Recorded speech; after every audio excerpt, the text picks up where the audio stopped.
আসসালামু আলাইকুম। সবাই কেমন আছেন? আশা করি ভালো আছেন। আমিও ভালো আছি। আজকে আপনাদেরকে যে গল্পটা শোনাবো সেটা কোনো সিনেমা বা নাটকের কোনো গল্প না। এটা আমার জীবনে ঘটে যাওয়ার একটি ঘটনা আপনাদের সাথে শেয়ার করতে চাই। আমার আমার শৈশবকালটা কেটেছে নানা বাড়ি। নানা নানি আমাকে খুব আদর করে। প্রতি বছরে আমার বাবা মাকে ডাক দিয়া, আমাদেরকে ডাক দিয়া শীতের পিঠা খাওয়ায়। একসাথে শীতের পিঠা না খেলে বলে তাদের ভালোই লাগে না। পরে ওই শীতের পিঠা খাওয়ায়। এখন আমার তো বিয়ে হয়ে গেছে গা। আমি আমার স্বামীকে নিয়ে শহরে থাকি। আমার স্বামী ভালো একটা কোম্পানিতে জব করে, ভালো বেতন পায়। মানে আমার স্বামীর প্রায় ফোন দেয় আমার নানি, ও নাতি জামাই, ও নাতি জামাই, নাতিরে নিয়ে একটু আহো না, শীতের পিঠা মিঠা খাইয়া যাও। পিঠা পুঠা দুধের পিঠা বানামু, কি একলা ভালো লাগে কত? নাতি জামাই তুমি আইবা, দরকার বলে তুমি আমার নাতিরে থুইয়া তারপরে আহো, নাতির কাজটা আমি করে দিব না, তুমি আইয়া শীতের পিঠা খাইয়া যাও। এইভাবে নানি আমার জামাইরে খুব পড়ায়। এখন আমার জামাই বলতেছে যে এই দেখো, আসলে এই নানি কি বলবো, আমার তো অফিসে কাজ কাম খুব চাপ থাকে, ঠিক আছে, কেমনে কি করি কত, এত কাজে ব্যস্ত থাকি, আমি তো আইতে পারি না। এখন এখন আইতে পারি না। এখন মনে করো এই তোমার নাতিরে আমি একলা পারাই, ঠিক আছে, ওই খাওয়া মানে আমার খাওয়া। নাতনিরে একলা পাঠাইবা, জামাই ছাড়া নাতনি একলা এলে এটা কেমন দেখা যাবে? সমস্যা নাই, তুমি পিঠা বানাইয়া, দুধের পিঠা সুন্দর করে বানাইয়া ঠান্ডা করে ঢাইকা ঢুকা একেবারে মাটির হাঁড়িতে আমার জন্য পাঠাই দিবা, ঠিক আছে? ওই যা দুদিন থাইকা হোক, তোমার কথাটা ফালাইতে পারি না। এখন আমার জামাই আমার বলতেছে, দেখো শিরিন, নানি তো অনেক ফোন দেয়, নানাও ফোন দেয়, খোঁজ খবর নেয়। এরা যে কদিন বাইসা আছে এই কদিন খবর নিব, তারপরে মনে করো বাইসা না থাকলে আর খবর নিব না।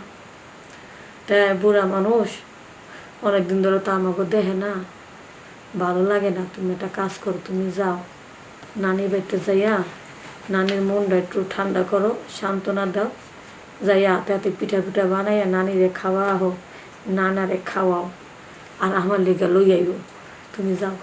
তখন আমি করলাম, কি কইতাছো তুমি, তোমার সারা নানা বাড়ি যাবো পিঠা খাইতে, স্বামী থুইয়া বিবাহিত মহিলারা কেমন, এটা কেমন দেখা যায়? তারপর তুমি নতুন জামাই কত, এটা কি ভালো দেখা যায়? গ্রামের মাসে কি আমার বইকা থুইব? এই সেরি, তুই বিয়া বইছ, তোর জামাই আছে, এখন জামাই তুই কেমন এসেছিস পিঠা খাইতে?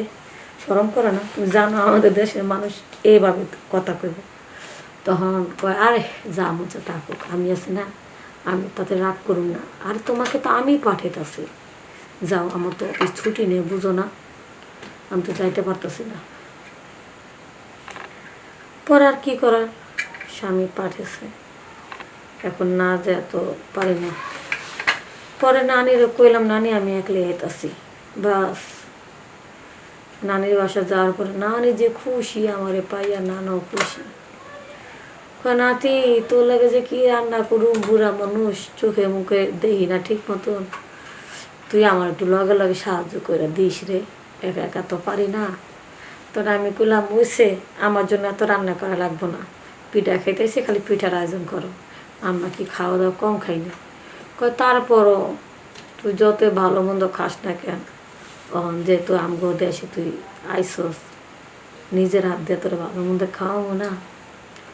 পরে দেশের শৈল মাছটা আসলো, ওইটার ধনিয়া পাতা দিয়া পেঁয়াজ দিয়া বুনা করে দিছে।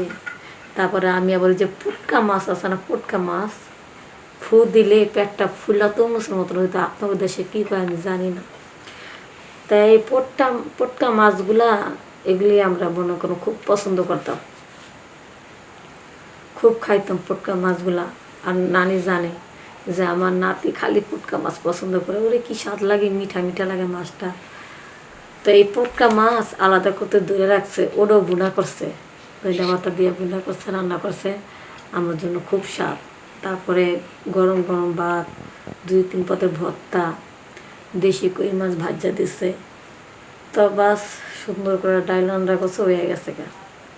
পরে কথা আছে, নাতি তো কালকে সকালে ওই খেজুর গাছের রস পেড়া দিবে, রস পাড়া, দুধ আইনা দিছে, রস আইনা দিছে। বাস এই আমি 2-3 জন আশেপাশে খালা আন্টিরা ভাবিরা আপারা সবাই মিললে আমাকে পিঠা বানা দিতেছে, আমি দেখতেছি, মোবাইল দিয়ে ভিডিও করতেছি।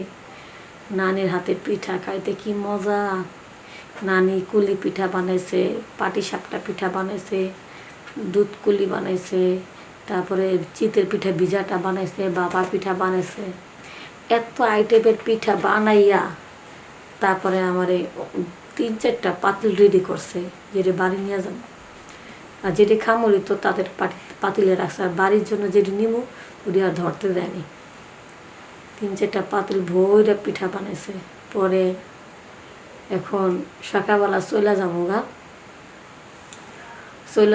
নিয়ে পিঠা এখন ওই নানিও খুশি, নানাও খুশি। পিঠা খাওয়ার পরে, গরম গরম পিঠা খাওয়ার পরে নানা শরীরের মধ্যে কি ঝুগাই চাললে যেন কইতে পারি না। পরে পাশের রুমে তো আমি শুয়েছিলাম, নানা নানি যা শুরু করছে তারা, মনে হইতাছে খাটমাট ভাঙ্গা ফেলাইতেছে। আমি একটু ফুসকে পাড়া দেখি কি ভাই রে ভাই, নানার এরমটা দেখা আমি প্রথম মনে করছি কি ঘরে তো ওলা বিলা ঢুকলো নাকি, বিলারা কি কোনো ফাফা দিলাম শুরু করছে নাকি, ঘর দুটো ভাঙ্গা চুরা লইতেছে। পরে দেখি ভাই নানি রে এরমভাবে এই বয়সে যা দেওয়া দিতেছে, এরম করে মনে আমার জামাই আমার সাথে কখনো পারে না এইভাবে। তাদের কাজকর্ম দেখে আমার মনটা একেবারে ঠান্ডা হয়ে গেল গা। আমার কাছে এত ভালো লাগছে, মানে কি আর বলবো। পরে দেখার পরে আমার মনের ভিতরে ফিলিংস, মানে আমার মন চেতেছে ইস বুইরা নানারা যদি আমি একটু কাছে পাইতাম। পরে নানা যখন কামটা সাইরা যখন বাইরে এলো, ওয়াশরুমে যাবো, এর মধ্যে দেখে আমার গেটের সামনে, কিরে নাতি তুই ঘুমাস নাই, তুই গেটের সামনে দাঁড়া রয়েছস।